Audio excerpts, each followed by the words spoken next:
हरियाणा में चुनावी दंगल का शंखनाद हो चुका है। हरियाणा विधानसभा की 90 सीटों के लिए चुनाव आयोग ने तारीखों का ऐलान कर दिया है। यहाँ एक ही चरण में मतदान होगा। सभी 90 सीटों पर 1 अक्टूबर को मतदान होगा और चुनाव नतीजे 4 अक्टूबर को आएंगे। मुख्य चुनाव आयुक्त राजीव कुमार ने चुनाव कार्यक्रम का ऐलान किया। मुख्य चुनाव आयुक्त ने कहा कि हरियाणा की 90 में से 73 सीटें सामान्य और 17 सीटें आरक्षित हैं। उन्होंने कहा कि हरियाणा में 2 करोड़ से ज्यादा मतदाता हैं, 20,629 पोलिंग बूथ हैं। इस दौरान मुख्य निर्वाचन आयुक्त राजीव कुमार ने कहा कि लोकसभा का चुनाव दुनिया में हमारी लोकतांत्रिक ताकत का प्रमाण था। हरियाणा में जो टोटल कॉन्स्टिट्यूएंसीज हैं वो 90 हैं, जनरल 73, एसटी 0 और एससी कॉन्स्टिट्यूएंसी 17 हैं।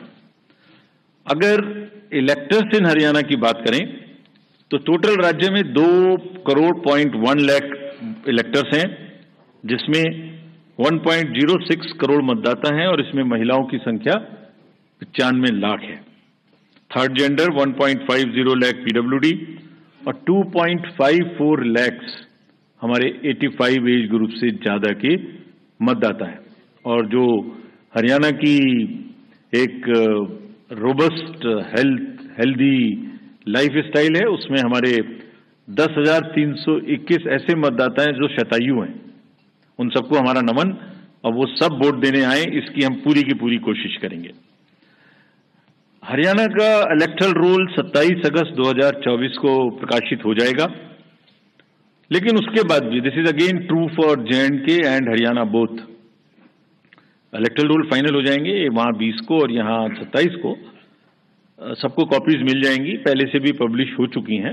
लेकिन फिर भी अगर कोई मतदाता छूट गए तो उन्हें अपना नाम पंजीकृत कराने का अभी भी नॉमिनेशन से पहले समय होगा। वहीं इन चुनावों को लेकर हरियाणा की सही पार्टियों ने कमर कस ली है, चाहे वो सत्ताधारी बीजेपी हो या फिर विपक्ष में रहने वाली कांग्रेस या फिर आम आदमी पार्टी। हर कोई चुनाव को लेकर ताल ठोक रहा है। इस मामले में बीजेपी ने कहा कि हम चुनाव के लिए तैयार हैं। हरियाणा के सीएम नायब सैनी ने कहा कि हमारी सरकार पिछले 10 सालों से मिशन मोड में काम कर रही है और आगे भी काम करती रहेगी। प्रधानमंत्री नरेंद्र मोदी के नेतृत्व में हम हरियाणा में बड़े जनादेश के साथ सरकार बनाएंगे। चुनाव आयोग ने आज तारीखों का ऐलान किया है। 1 अक्टूबर को हरियाणा प्रदेश के विधानसभा के चुनाव हैं। हम जो चुनाव आयोग ने तारीखों का ऐलान किया उसका स्वागत करते हैं। हमारी पूर्ण तैयारी है। हमारी सरकार मिशन मोड के अंदर लगातार पिछले 10 वर्षों से काम कर रही थी और अब भी लगातार आने वाले समय के अंदर आदरणीय नरेंद्र मोदी जी के नेतृत्व में हम हरियाणा के अंदर बड़े मैंडेट के साथ सरकार बनाएंगे। मैं उनकी घोषणा का स्वागत करता हूं और सभी दलों से, और ये अपील भी करना चाहूंगा कि हम भाईचारे से मिलकर के शांति प्रिय ढंग से इस चुनाव को पूर्ण करेंगे और पूर्ण करके आने वाले अक्टूबर महीने के अंदर नई सरकार का गठन करने के बाद हरियाणा प्रदेश को एक विकास की नई ऊंचाइयां पहुंचाने का काम करेंगे। कि त्योहारों से पहले नई सरकार बनने जा रही है। नहीं, देखिए, ये चुनाव आयोग ने तारीखों का ऐलान किया है। मुझे ऐसा लगता है कि जम्मू कश्मीर की असेंबली के चुनाव थे, उसके साथ यहाँ की घोषणा की है और उन्होंने ज्वाइंट जो चुनाव किए हैं, हम उसका स्वागत करते हैं और हमारी पूर्ण तैयारी है। किसी प्रकार की कोई दिक्कत नहीं। हमने 10 वर्षों में अगाध काम किए हैं। नरेंद्र मोदी जी के नेतृत्व में एक विकास की नई गति हरियाणा प्रदेश को बिना भेदभाव के हमने देने का काम किया है। आगे भी इस गति को हम जारी रखेंगे। तो कांग्रेस नेता चौधरी वीरेंद्र सिंह ने कहा कि कांग्रेस को पता था कि अक्टूबर में हरियाणा में चुनाव होंगे, इसलिए हमने तैयारी शुरू कर दी। 2019 में बीजेपी ने सभी 10 लोकसभा सीटें जीती और 58% का बड़ा अंतर हासिल किया, लेकिन विधानसभा चुनाव के दौरान यह केवल 40% के आसपास था। उनके वोट में लगभग 12% की भारी गिरावट आई है। लोग भाजपा के पक्ष में नहीं हैं। लेकिन दूसरा सवाल आप ये करेंगे कि क्या कांग्रेस की तैयारी है? तो हमारी पूरी तैयारी है और तैयारी भी इसलिए कि जब लोकसभा के चुनाव खत्म हुए हैं उसके फौरन बाद कांग्रेस पार्टी को एहसास था कि अक्टूबर में चुनाव होने असेंबली के हरियाणा में, इसलिए उसी तरीके से हमने तैयारी शुरू कर दी थी। लेकिन लोकसभा चुनाव नतीजे से इतर विधानसभा को आप देखते हैं या चुनाव परिणाम उसी तरह के रहने के आसार आपको लगते हैं? देखिए, इसका अगर आप ज़्यादा सही इसका विश्लेषण करें तो 2019 में 10 की 10 सीटें लोकसभा की बीजेपी ने जीती थी और बड़े मार्जिन से 58% के करीब वोट मिला था। और जब विधानसभा का चुनाव आया तो 40 पे आके रुक गई गाड़ी और बहुत बड़ी लगभग 12% का वोट फॉल हुआ था उनका।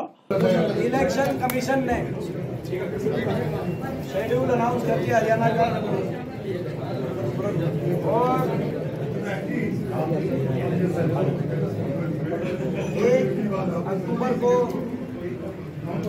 वोटिंग है, 4 अक्टूबर की गिनती। आज वो दिन आ गया है जिस दिन का हरियाणा वासी बेसब्री से इंतजार कर रहे थे। ये इलेक्शन कमीशन की प्रेस कॉन्फ्रेंस सुनने के बाद, हरियाणा के चुनाव के डिक्लेरेशन के बाद आम हरियाणा वासी के चेहरे पे एक नई किस्म की मुस्कान और चमक आज आप देखेंगे कल से। और ये जो नॉन स्टॉप सरकार कह रहे बीजेपी नॉन स्टॉप, इस नॉन स्टॉप कुछ नहीं है। जैसे मैंने कहा, ये नॉन स्टॉप जो नारा बीजेपी ने दिया है, ये नॉन स्टॉप बेरोजगारी, नॉन स्टॉप महंगाई, नॉन स्टॉप भ्रष्टाचार, नॉन स्टॉप नशा और फुल स्टॉप विकास की सरकार पे फुल स्टॉप लगाने का आज दिन आ गया है। इस बीजेपी की सरकार पे ये लोग फुल स्टॉप लगाएंगे।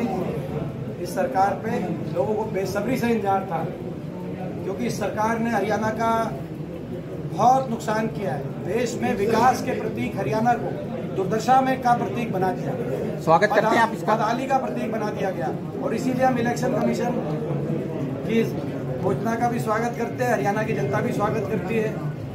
वहीं दूसरी तरफ लोकसभा चुनाव में कई प्रदेशों में कांग्रेस के साथ चुनाव लड़ने वाली आम आदमी पार्टी भी हरियाणा में जीत का दम भर रही है। पार्टी का कहना है कि वो काफी दिनों से प्रदेश में काम कर रहे हैं और इस बार पार्टी हरियाणा में अच्छी जीत दर्ज करेगी। आज हरियाणा में चुनाव की घोषणा हो गई है। 1 अक्टूबर को चुनाव है और 4 अक्टूबर को चुनाव के नतीजे आएंगे। हरियाणा की जनता ने सारी राजनीतिक दलों को बार बार मौका दिया है। कोई भी ऐसी पार्टी नहीं है जो ये कहे कि उनको मौका नहीं मिला है, लेकिन जनता को क्या मिला? सिर्फ धोखा। इस बार हरियाणा की जनता इनके सारे कारनामों पर पानी फेरते हुए बदलाव के लिए अरविंद केजरीवाल जी को वोट देगी और अरविंद केजरीवाल जी की पार्टी आम आदमी पार्टी इस बार बहुत सारी सीटें जीतेगी। मेरा ये मानना है कि अगर आप ईमानदारी से काम करते हो तो ईश्वर आपकी मदद करते हैं। केजरीवाल जी को चाहे ये जेल में बैठा के रखे हो, लेकिन उनकी पार्टी दिन दूनी और रात चौगनी आगे बढ़ रही है।